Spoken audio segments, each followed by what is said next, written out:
Shalom.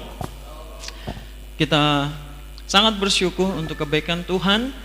Bapak Ibu, kita baru saja merayakan kemerdekaan Republik Indonesia yang ke-78, dan kita juga sedang berada dalam bulan misi.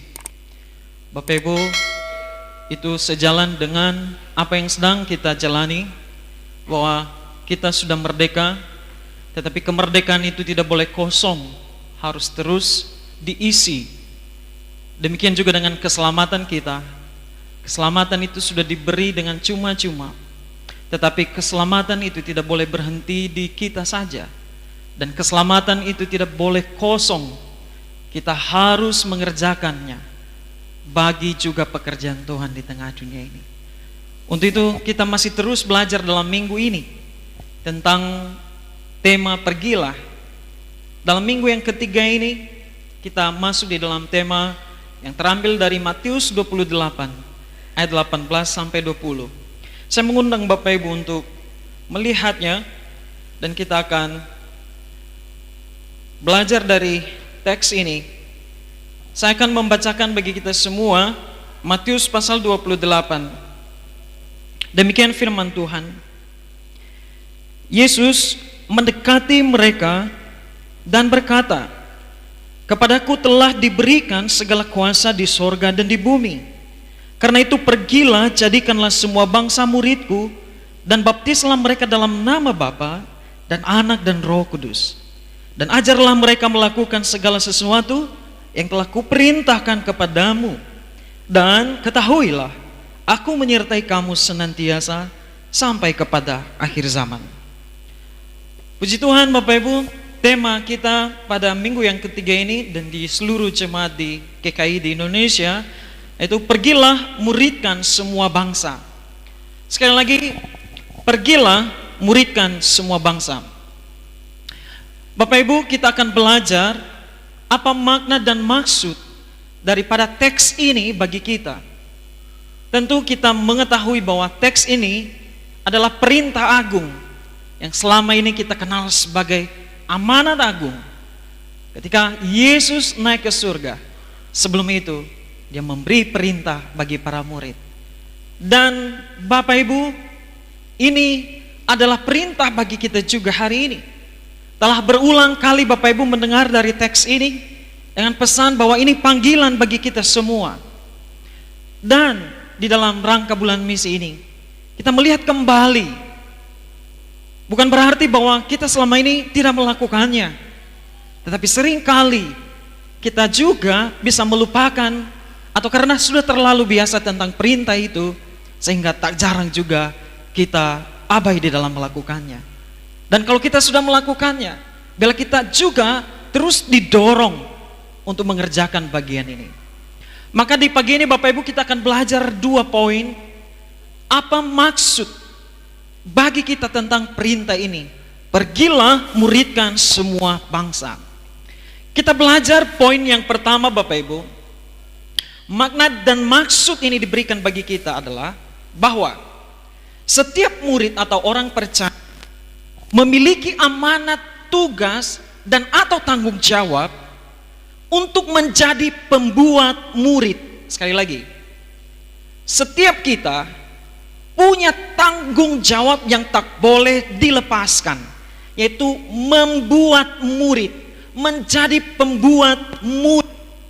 Jadi Bapak Ibu, artinya bahwa kita adalah murid yang harus memuridkan.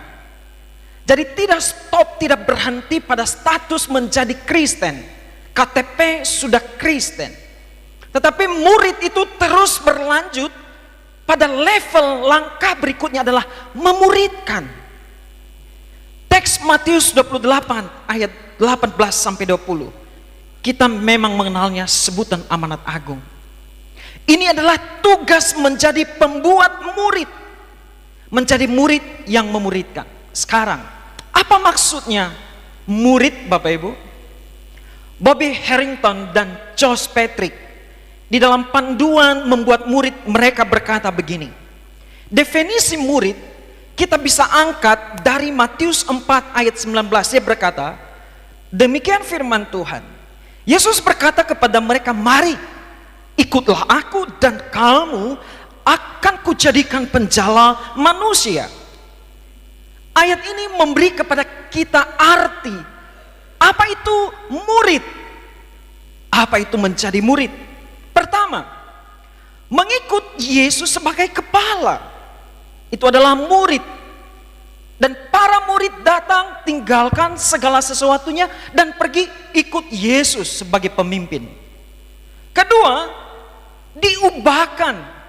Dan aku akan menjadikan engkau. Disinilah pertemuan yang membawa perubahan. Kita sebagai murid diubahkan di dalam karya Roh Kudus untuk tujuan dan hal yang terakhir, yang ketiga adalah melakukan misi Yesus, menjadi penjala manusia. Apakah di sini, di teks ini, ada penyebutan tujuan lain bahwa saya telah menjadi murid Yesus untuk menumpukan segala harkat dan berkat yang dijanjikan melalui mengikut Yesus? Di sana tidak ada bahwa menjadi murid akan menimbun harta benda sebagai konsekuensi karena telah percaya kepada Dia. Tidak. Di sini dikatakan bahwa kita diubahkan untuk menjadi penjala melakukan misi Yesus. Apakah ini jelas bagi kita? 11 murid Yesus telah mengikuti Yesus sepanjang 3,5 tahun. Mereka adalah orang-orang yang telah diubahkan dalam Yesus. Jelas kita melihat perubahan itu, meski sering kali juga kita melihat mereka jatuh bangun dalam perubahan. Mereka sempat kehilangan harapan saat Yesus naik ke atas kayu salib, mati dan dikuburkan. Mereka terguncang. Namun, kebangkitan Yesus telah membawa perubahan yang radikal, di mana mereka melihat, mereka mendengar, dan mereka mengalami sendiri Yesus itu adalah Tuhan. Dia bangkit mengatasi maut. Bapak Ibu, selang 40 hari sebelum Yesus naik ke surga, Ia masih bersama-sama dengan para murid. Dan sekali lagi secara pribadi, dengan mata mereka, dengan telinga mereka, mereka juga mengalami sendiri bagaimana bersama dengan Yesus. Mereka melihat Yesus tidak hanya sebagai guru semata, tetapi Dia adalah Tuhan. Ini adalah perubahan perspektif. Dan pada akhirnya mereka memberi penyembahan kepada Tuhan itu. Jadi perjumpaan tidak lagi hanya sekedar melihat Yesus sebagai alat politik mereka untuk mendirikan kerajaan Israel, tetapi sekarang ketika Yesus bangkit dari antara orang mati, mereka itu melihat dengan mata mereka, Dia adalah Tuhan. Dan apa yang mereka lakukan di dalam Matius 8 ayat 17? Dan mereka menyembah Dia. Perjumpaan dengan Tuhan membawa orang menyembah Allah itu sendiri. John Piper mengatakan, akhir dari misi adalah membawa setiap orang untuk menyembah kepada Tuhan. Akhir dari misi adalah penyembahan kepada Tuhan. Setiap lidah mengaku Yesus adalah Tuhan. Bapak Ibu, Dia memiliki kuasa di bumi dan di surga. Dan Ia mendapatkan kuasa itu bukan karena tawaran iblis di dalam Matius 4 ayat 16, bahwa jika engkau menyembah saya, sujud kepadaku, akan kuberikan seluruh kemegahan kerajaan dunia ini. Yesus tidak mendapatkannya karena itu. Ia mendapatkannya sudah sejak dahulu kala. Bahkan Ia sudah mengalahkan iblis itu. Dan Ia punya kuasa atas bumi dan surga. Para murid telah melihat, mendengar, dan mengalami. Mereka telah diubahkan percaya. Sekarang sebagai murid, mereka mendapat perintah untuk memuridkan orang lain. Murid yang memuridkan. Amanat, perintah, dan tugas tanggung jawab ini juga Bapak Ibu adalah bagi kita juga, semua yang mengaku murid Kristus. Bahwa sebagai murid, kita tidak sampai pada titik sebagai murid sudah merubah KTP menjadi orang Kristen, sudah berjemaat sebagai jemaat GKI Immanuel. Tidak sampai di situ.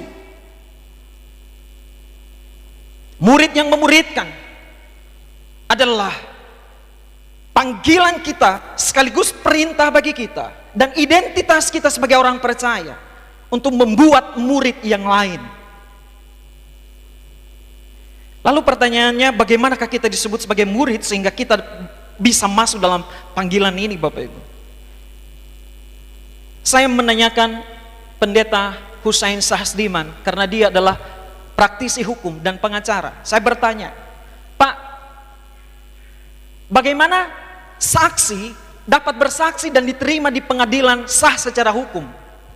Dia mengatakan, saksi yang dapat bersaksi di pengadilan sah secara hukum dengan memenuhi 3 syarat ini. Pertama, dia melihat sendiri kejadian itu. Kemudian, dia mengalami sendiri kejadian itu dan dia mendengar sendiri. Saya bilang, di luar itu bagaimana? Tidak bisa. Dia bilang, tidak bisa spekulasi, menduga atau merasa. Kita tidak bisa menyaksikan Yesus berdasarkan perasaan kita. Tidak bisa. Harus kita sudah melihat, mendengar, dan mengalaminya dalam hidup kita. Pertanyaannya Bapak Ibu, sebelum kita memberitakan kabar baik ini, apakah ini berita baik bagi kita sebagai murid Kristus untuk bertanya, sudahkah saya mendengar? Sudahkah saya melihat? Dan sudahkah saya mengalami Kristus itu sendiri? Sehingga kesaksian yang saya berikan bukan berdasarkan pengalaman orang lain, bukan berdasarkan pengalaman Pak Gea, bukan berdasarkan pengalaman Pak Gembala. Itu berguna nanti memang untuk meneguhkan, tetapi yang kita sampaikan, kita sendiri sudah mengalaminya, mendengar dan menyaksikan. Ini berkaitan bagaimana kita rajin dan terus bersekutu dengan firman, mendengar pemberitaan, dan kita hidup mengalami di dalamnya. Bapak Ibu yang terkasih, status murid untuk memuridkan adalah sesuatu yang sangat mulia dan istimewa. Sayang sekali kalau kita selama ini berpikir bahwa saya tidak termasuk di dalamnya. Bapak Ibu, murid yang dipercayakan pada perintah agung ini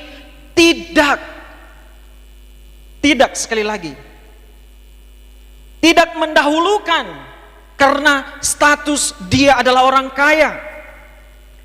Murid yang memuridkan ini tidak diabaikan karena dia terlalu miskin.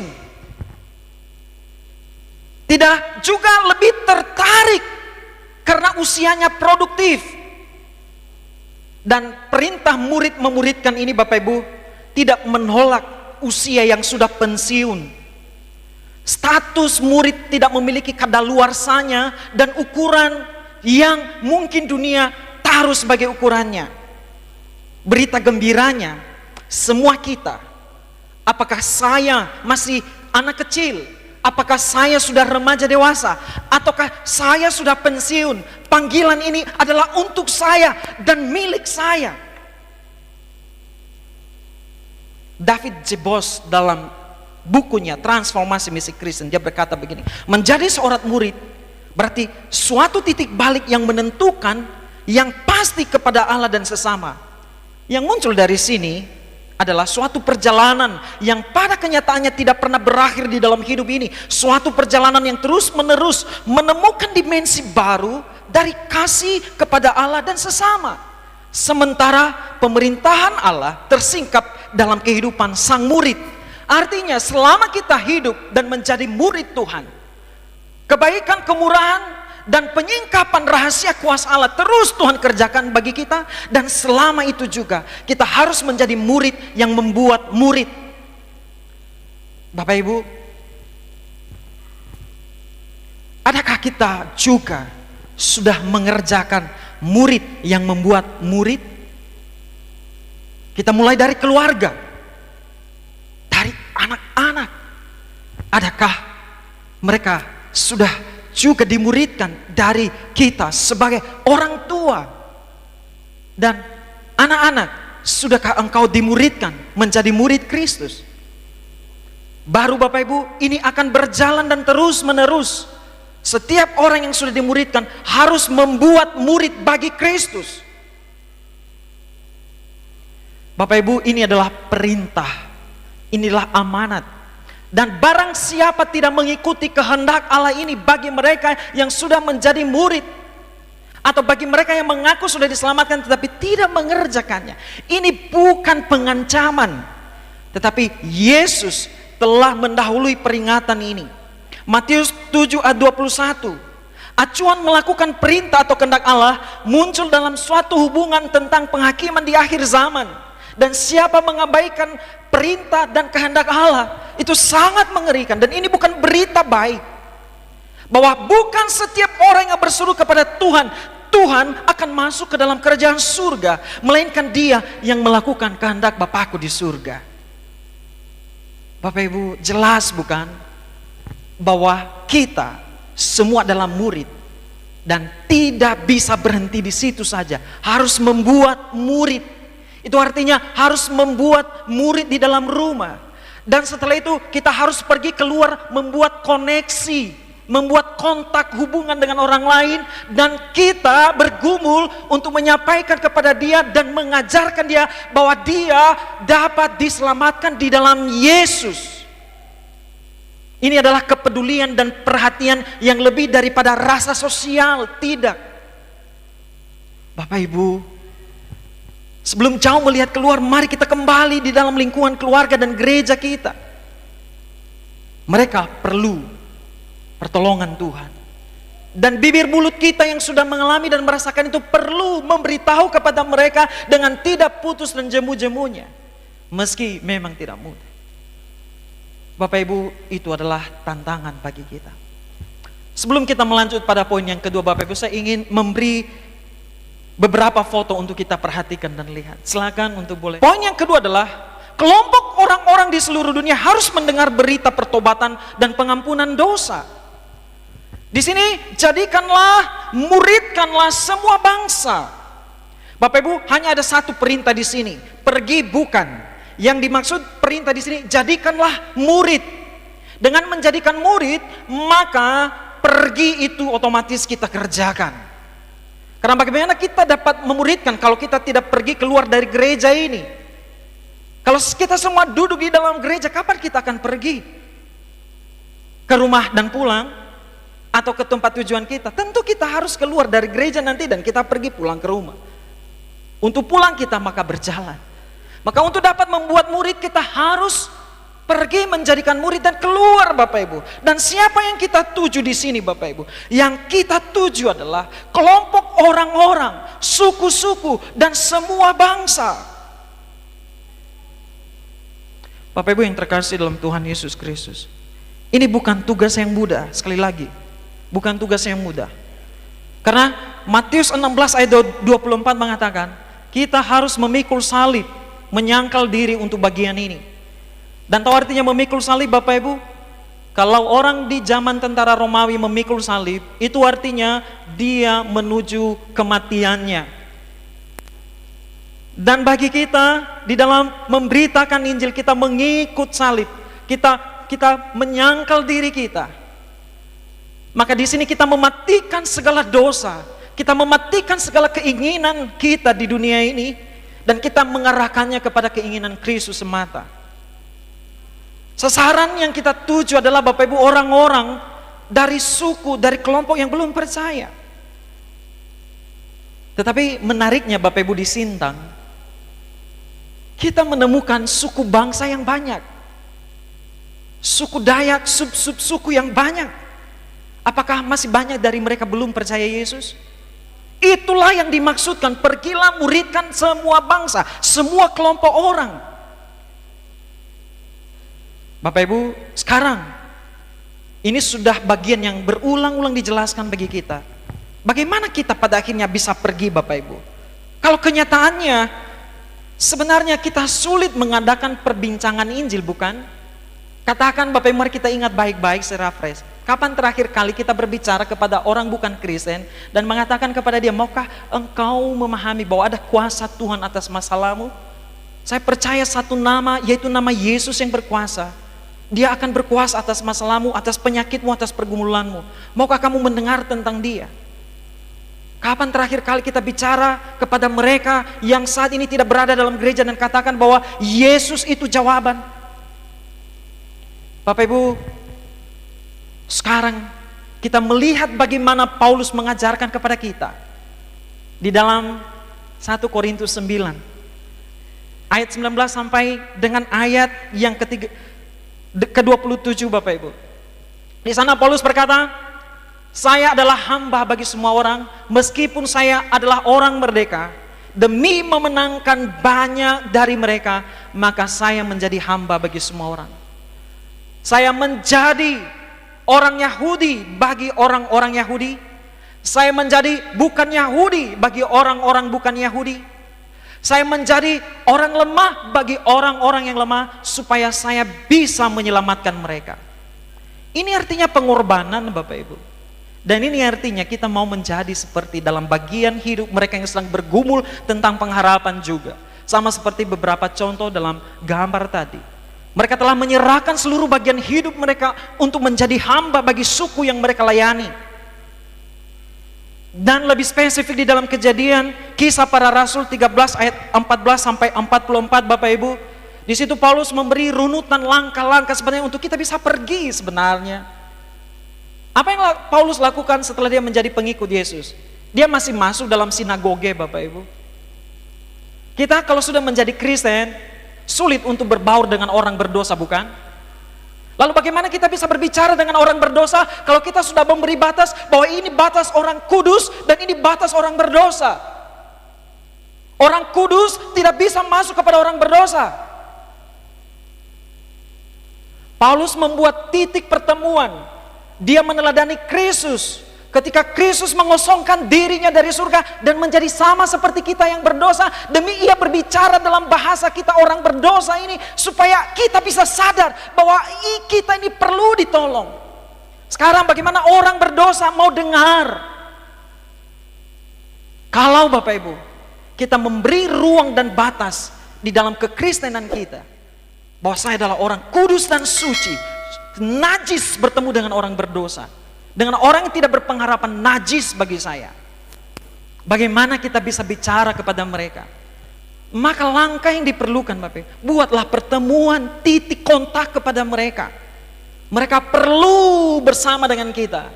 Tetapi Paulus mengatakan begitu, meski aku menjadi segala apapun bagi setiap orang, aku tidak hidup di luar hukum Kristus. Meski kita bergaul dengan siapapun, tapi jangan pernah langgar hukum Kristus. Apa itu hukum Kristus Bapak? Itu hukum kasih, kegenapan dari 10 hukum Taurat, bahwa kita tidak mungkin melanggar itu. Jikalau dalam kita menjadi seperti bagi orang kita hampir melanggar itu, segera tarik diri dan jangan coba-coba memasukinya sebelum kita siap untuk bertempur di dalamnya. Jadi Bapak Ibu, ketika kita melihat orang berdosa, kita hanya bilang kasihan. Tetapi bagaimana kita menolong kalau kita tidak mengulurkan tangan? Dan saat kita mengulurkan tangan, tentu tangan yang najis itu akan bersentuhan dengan tangan kita yang kudus dan suci ini. Jadi maukah kita melihat bahwa Yesus mau kita pergi kepada mereka dengan segala kerendahan hati? Bapak Ibu, Paulus berbicara, memberitahu kepada kita bahwa kita dapat menggunakan hal-hal yang sudah kita lihat, kita alami bersama. Orang yang kehilangan orang tuanya, orang yang kehilangan rumahnya, pengharapannya, masa depannya, pergumulannya dengan anak-anak. Bukankah kita juga mengalami hal yang sama? Dan bukankah kita percaya ada Tuhan? Dan kenapa kita tidak bicara bahwa ada satu pribadi yang bisa menolong? Saya ingin memperkenalkanmu kepadanya. Siapa itu? Yesus. Bapak Ibu, ini adalah pertanyaan bagi kita. Dan ini sekaligus tantangan bagi kita untuk bisa hari ini dan setelahnya kita pergi dan kita mulai berbicara untuk setiap orang-orang dari suku yang kita bisa dekati. Ken Graham dari Australia, Bapak Ibu, dia berkata begini, ada 3 cara. Buatlah pertemanan Bapak Ibu punya teman di kantor, di tempat bisnis, di kerjaan, saudara keluarga bahkan yang tidak seiman. Kita sudah masuk dalam satu langkah dalam lingkungan pertemanan. Kemudian Bapak Ibu dia katakan, buatlah kebutuhan. Biasa kebutuhan itu Bapak Ibu apa yang kita bisa kerjakan bersama-sama? Apakah bisnis? Atau hobi bersama? Atau janjian untuk melakukan sesuatu? Kontak kita, pertemanan kita semakin dekat, bukan?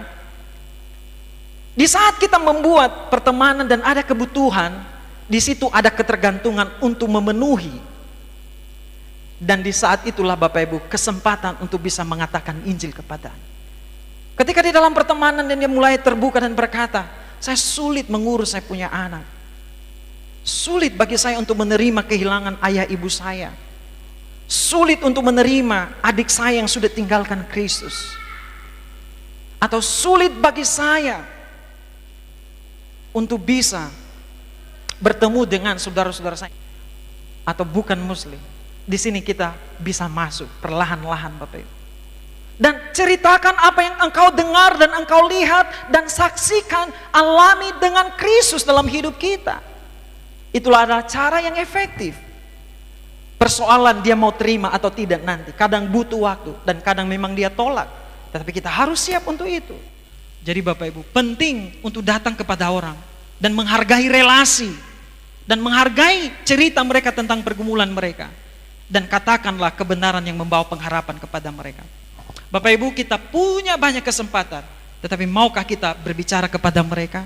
Datanglah tidak dengan menghakimi sebagai mereka akan masuk neraka. Itu sudah jelas pesan, siapa tidak percaya Yesus pasti masuk neraka. Tetapi Bapak Ibu, jangan buat persitegangan dengan menghakimi mereka di awal, karena mereka tidak akan terbuka dengan kita. Pakailah kesempatan pertemanan. Relasi itu sangat istimewa Bapak Ibu, termasuk dalam pemberitaan Injil. Bapak Ibu yang terkasih dalam Tuhan Yesus Kristus. Demikian juga untuk menjangkau bangsa-bangsa Bapak Ibu yang jauh dari kita. Memang untuk menjangkau orang Sunda, kita boleh tidak pergi ke Sunda karena di kota ini ada orang Sunda.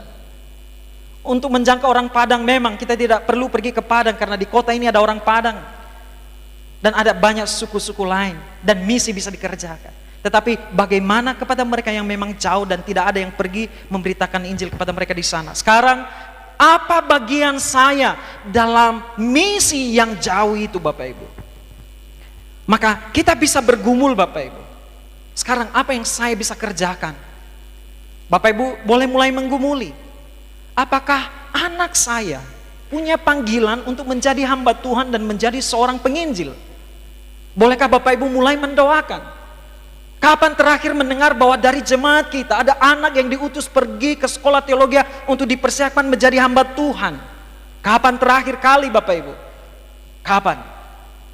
Maukah Bapak Ibu mendoakan itu dan mempersiapkan mereka? Bapak Ibu,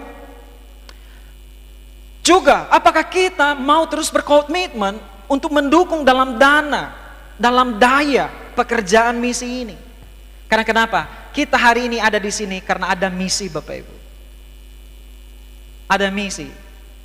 Bapak Ibu, dalam kesaksian pendeta Henry Luther, dia bercerita dengan dia punya opa yang datang ke Belitang Bapak Ibu. Dan orang Belitang bisa dengar Injil lewat juga pemberitaannya. Itu karena ada orang yang pergi Bapak Ibu.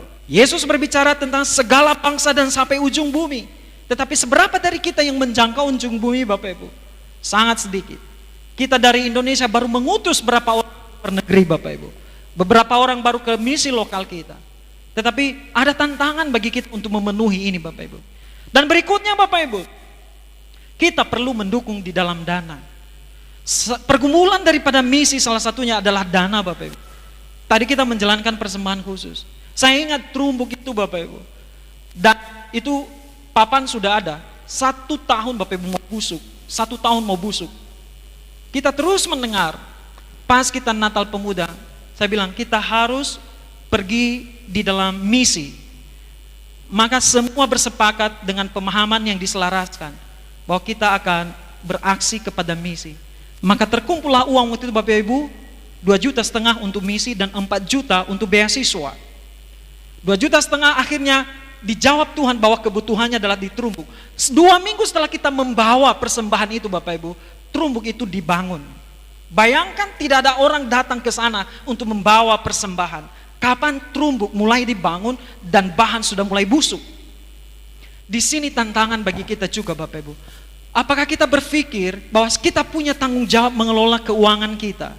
Bahwa di dalam berkat yang kita terima, ada bagian yang harus kita berikan bagi misi. Di dalam Kejadian 12, Abraham diberkati dan di dalam berkatnya ada berkat bagi bangsa-bangsa. Dan di dalam berkat Bapak Ibu juga, sebagai keturunan Abraham dan sebagai murid Yesus, ada berkat yang harus Bapak Ibu berikan bagi bangsa-bangsa. Dan itu diberikan di dalam persembahan misi. Bapak Ibu mulai pikirkan baik-baik. Dan kita sudah memulainya dan mari kita terus melanjutkannya. Bahwa tenaga misi perlu dana kita. Tidak hanya doa kita. Karena kenapa Bapak Ibu? Ketika A.B. Simpson mau pergi ke China, dia tidak bisa pergi. Pertama adalah istrinya melarang dia dan tidak mau. A.B. Simpson, dia mendengar jawaban istrinya. Jikalau engkau mau pergi ke China, maka engkau sendiri yang pergi. Saya dan anak-anak tinggal di Amerika. Akhirnya A.B. Simpson tidak bisa pergi Bapak Ibu. Tetapi Tuhan tidak kurang cara untuk memakai dia sebagai tenaga misi. Dia mempropaganda satu gerakan besar, maka lahirlah CMA dan pengutusan begitu banyak misionaris ke seluruh dunia. Dan itu perlu uang Bapak Ibu. Bagaimana kita melihat kegerakan gereja kita tanpa ada orang yang mau terlibat dengan uang? Tetapi apakah Bapak Ibu merasa curiga ketika pemberitaan bahwa uang diperlukan di ladang misi, Bapak Ibu sedang mencurigai hamba Tuhan sedang mau memperkaya diri? Apakah ada hal seperti itu? No, tidak bisa demikian.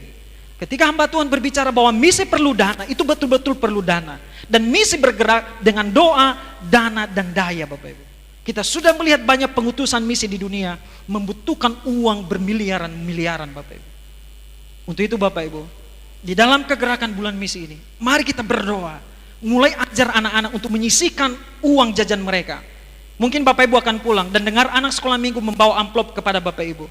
Ada satu pesan kami kepada mereka. Di sepanjang minggu ini kalian akan menerima uang jajan dari orang tua. Minta kalian doakan. Apakah 500 atau 1000 kalian sisihkan dari uang jajan itu. Dan di dalam 7 hari kalau 1000 ada 7.000. Kalian akan masukkan di amplop ini. Dan kalian akan bawa minggu depan di gereja. Kalian tidak mengambil di luar jatah uang jajan. Hanya di dalam uang jajan. Maka Bapak Ibu tolong kita pulang. Ingatkan kepada anak-anak sekolah minggu Bapak Ibu. Untuk mereka mulai belajar ini. Dan Bapak ini, Ibu juga boleh mulai melakukan ini, komitmen ini. Kita tidak tahu kapan ada persembahan khusus, tetapi ketika kita sudah menginisiatifkan dari rumah, bahwa kelak mungkin saja ada keperluan misi, ini ada dana misi yang sudah tersedia, maka kita boleh terus terlibat bermisi. Untuk itu Bapak Ibu, mari kita menjadi murid yang memuridkan, dan kemudian kita berkontribusi untuk memastikan setiap suku bangsa, mereka juga mendengar, yang dekat dan yang jauh. Diperlukan kita terlibat dalam doa kita. Bapak Ibu perlu doakan. Kalau mengenal hamba Tuhan yang seorang utusan misionaris Bapak Ibu atau utusan lokal, tolong telepon mereka kalau ada relasi. Kalau ketemu di warung, ajak untuk boleh traktir dia makan bakso. Dan kalau ajak ke rumah, boleh ajak kami hamba Tuhan juga Bapak Ibu. Penting sekali. Beri mereka apresiasi dan dia itu sangat penting. Karena mereka mempertaruhkan nyawa mereka di dalam sana. Bayangkan Bapak Ibu, kita mengutus mereka dengan 1 juta. Bagaimana dengan anak-anak mereka? Maka perlu sekali mereka mendapat dukungan dari kita. Karena mereka perlu hal-hal yang demikian. Di dalam pengutusan lembaga-lembaga misi dunia Bapak Ibu, mereka telah memberi peran bagi jemaat-jemaat Kristen untuk tidak boleh mengabaikan. Kalau bisa teleponlah utusan misimu. Kalau boleh pergilah ke tempatnya. Kalau boleh makanlah bersama dengan dia dan ajak keluarganya. Supaya mereka tahu bahwa mereka tidak sendiri di ladang misi. Dan Bapak Ibu, biarlah kiranya melalui perenungan di minggu yang ketiga ini, ada panggilan bagi kita, pergilah muridkan semua bangsa. Ini bukan tantangan untuk memiskinkan Bapak Ibu, tidak. Hanya sesuai dengan karunia yang Tuhan beri. Jangan beri lebih daripada kemampuan. Tetapi kalau itu Tuhan pimpin, itu adalah pergumulan khusus. Tetapi sesuai porsi yang Tuhan beri, selalu ada berkat bagi bangsa-bangsa. Pergilah muridkan semua bangsa. Ada tanggung jawab kita untuk membuat murid. Dan mari kita mulai pikirkan, sudah berapa orang dan siapa. Dan di dalam menjangkau kelompok-kelompok orang di seluruh dunia untuk mendengar berita pertobatan, Di mana tempat saya? Apakah saya akan punya anak, akan pergi melayani mereka? Atau sudahkah saya mendoakan secara rutin? Sudahkah saya menyisihkan dan memberi berkat daripada saya untuk pekerjaan Tuhan di kasmisi? Dan apakah saya sudah memperhatikan mereka? Bapak Ibu yang terkasih dalam Tuhan Yesus Kristus, pada akhirnya apakah kita mau dan terus melakukan di dalam keluarga kita untuk memuridkan anak laki-laki dan perempuan kita, untuk memuridkan mereka yang ada di sekitar kita, yang kita bisa membuat hubungan dengan mereka? Apakah juga kita mau berkomitmen terus dalam tempat kita, di dalam misi, di dalam jarak yang jauh, untuk boleh terus mengatakan bahwa di dalam pertanggungjawaban keuangan saya harus selalu menyertakan Tuhan, untuk Dia mengingatkan saya bahwa saya tidak boleh lupa bahwa ada pekerja di ladang misi yang sedang mempertaruhkan nyawa mereka untuk memberitakan Injil kepada suku-suku bangsa. Bapak Ibu, inilah kita murid yang tidak boleh berhenti menjadi murid, tetapi kita harus memuridkan, dan kita harus punya tempat di dalam proyek besar Allah, di dalam misi dunia ini. Kita berdoa.